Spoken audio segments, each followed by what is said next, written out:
साथियों, मैं बार बार कह चुका हूं कि आर्य शब्द का संबंध न रक्त से है, न शारीरिक ढांचे से, न बालों से और न कपाल से।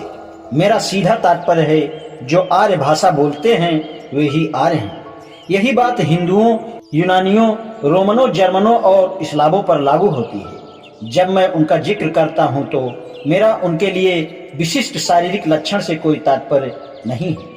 नीली आंखों वाले, घने बालों वाले स्कैंडिनेविया चाहे विजयी हों या पराजित, चाहे उन्होंने अपने काले स्वामियों की भाषा भी अपना ली हो या उसके विपरीत रहे हो, मैं जब उन्हें हिंदू, यूनानी, रोमन, जर्मन या स्लाव कहता हूं तो इस आशय से जोर देकर कहता हूं कि काले से काले रंग के हिंदू भी आरंभ में आर्य भाषा भाषी रहे हैं और उन्हें मैं गोरे से गोरे स्कैंडिनेविया समझता हूँ। ये दृढ़ शब्द कठोर हो सकता है, परंतु हम अपनी भाषा के बारे में फैसला नहीं कर सकते। मेरी दृष्टि में कोई किसी प्रजाति वैज्ञानिक ने आर्य नस्ल की बात कही है, वह उसकी आंखें और बाल का हवाला देता है, तो वह किसी बहुभाषा भाषी की तरह पापी है जो दीर्घ शिरस्थ शब्दावली का प्रयोग करता है या लघु शिरस्थ का सिद्धांत प्रस्तुत करता है।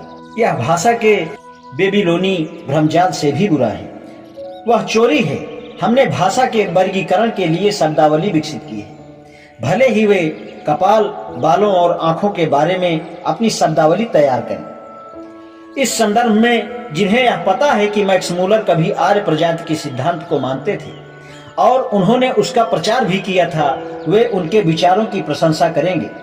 10 प्रकार हमारे सामने 2 विचार हैं जिनमें कोई समानता नहीं है।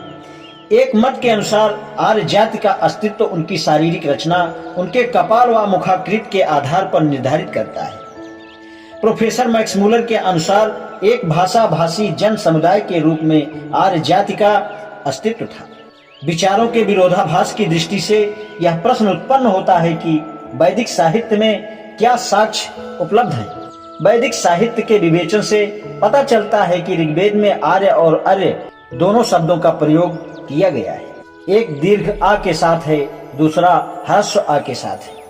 आर्य शब्द का प्रयोग ऋग्वेद में 88 बार हुआ है।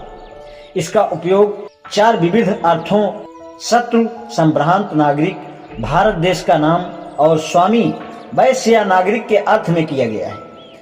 आर्य शब्द 31 बार आया है, किंतु उसका उपयोग कहीं भी जाति के अर्थ में नहीं किया गया।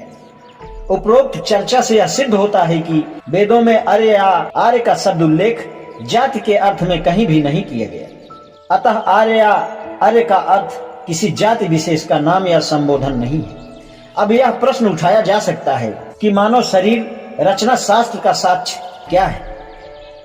आर्य जाति की पहचान के लिए केवल लंबे सिर का होना ही पर्याप्त नहीं। प्रोफेसर रिप्ले ने लंबे सिर वाली 2 जातियों का उल्लेख किया है।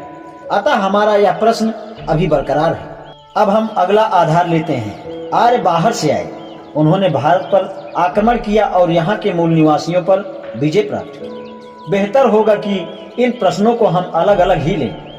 आर्य जाति भारत में कहाँ से आई? आर्य जाति के मूल स्थान का पता लगाने के बारे में बहुत भ्रामक विचार हैं। वेनफे के अनुसार आर्यों के मूल स्थान का निर्धारण समान शब्दावली के आधार पर किया जाना चाहिए।